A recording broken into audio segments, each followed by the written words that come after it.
evil. Their, it's not the politics, it's their whole philosophy, it's their whole, where they come from. It's terrible.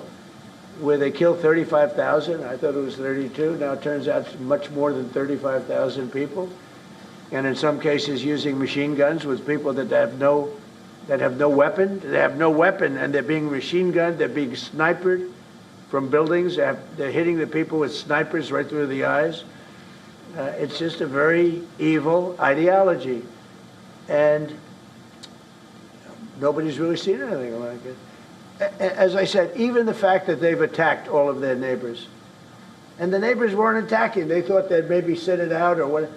They've hit Qatar, they've hit UAE, they've hit Saudi Arabia, they've hit Oman. They were helping us negotiate. They got hit. Everybody got hit because they're evil and they're bad.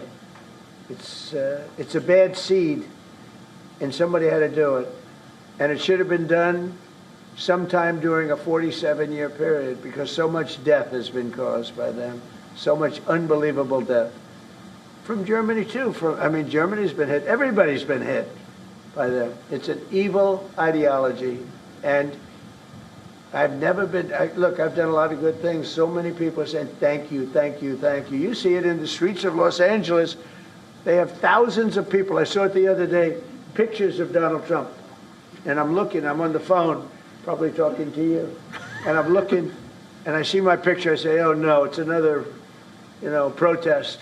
I see my, and then I started saying, boy, they were very friendly people. And then I saw a woman hugging the picture of me. I said, what's going on? And it turned out to be, these are Iranian people that live in the United States. So many. Thousands and thousands. You saw the rallies. And in New York, too, they had a big rally by pictures all over the place. The fact is that people are happy what we did. And you could never, and I've always said it, you could never have had true peace in the Middle East if Iran was allowed to go, even beyond the nuclear. If Iran was allowed to have all the, look at all the missiles they built. A lot have been now taken out by us, and a lot have been expended. But they had thousands of missiles in a fairly short period of time. And I'll go two things. The attack that we did, known as Midnight Hammer, had we not done that, Iran would have had a very powerful nuclear weapon within 1 month. We did it. It was great timing, but, and you've been able to see that too. The other thing was Barack Hussein Obama made maybe the worst deal I've ever seen because he gave all power in the Middle East to Iran. He went the exact opposite way. And I terminated that. If I didn't terminate that deal, they would be sitting with a massive nuclear weapon 3 years ago, which would have been used already on Israel at least, and other countries also. And we wouldn't be talking about it right now. But if I didn't terminate the deal that Obama made, giving them everything, including plane loads of cash. Do you remember the airplane flew over there? It was a Boeing 757. There was 2 of them loaded. They took out all the seats. It was loaded with green cash.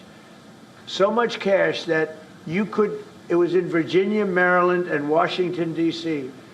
They got all the cash from all the banks. They put it, and they flew it to Iran. I never knew a president had that power. I'm going to maybe try it sometime if it's okay. I think I'm going to do it. I'll fly it somewhere. Nobody's ever seen anything like it. 2 planes loaded from floor to ceiling, big planes, Boeing 757s, taken over there and given cash. In addition to that, he was giving them billions of dollars. But worse, he was giving them the right to have the path to a nuclear weapon. And that deal expired. A lot of people said, oh, you terminated it. Well, it was going to be terminated anyway because it expired. It gave them the right to have top-of-the-line nuclear weapon. If they had, because they're crazy. They're crazy. Just like the people on my right during the State of the Union. I looked at them, I said, you're crazy? These people are crazy. And if they had a nuclear weapon, they would have used it. All right, how about 1 or 2 more? Mr. President. Go ahead, please. Chancellor Merz, you just heard that the President is thinking about punishing Spain. What are your thoughts spontaneously on this, and what can you do to Well, the answer on that is quite simple. We are trying to convince Spain to catch up with the 3% or 3.5%, which we agreed on in NATO. And as the President said, it's correct. Spain is the only one who is not willing to accept that. And we are trying to convince them that this is a part of our common security, that we all have to comply with these numbers, and this is 3.5 for military and another 1.5 for our military infrastructure. So Spain has to comply with that. Spain has been very, very uncooperative, and so has UK. Now the second one is shocking, but this is not the age of Churchill. I will say the UK has been very, very uncooperative with that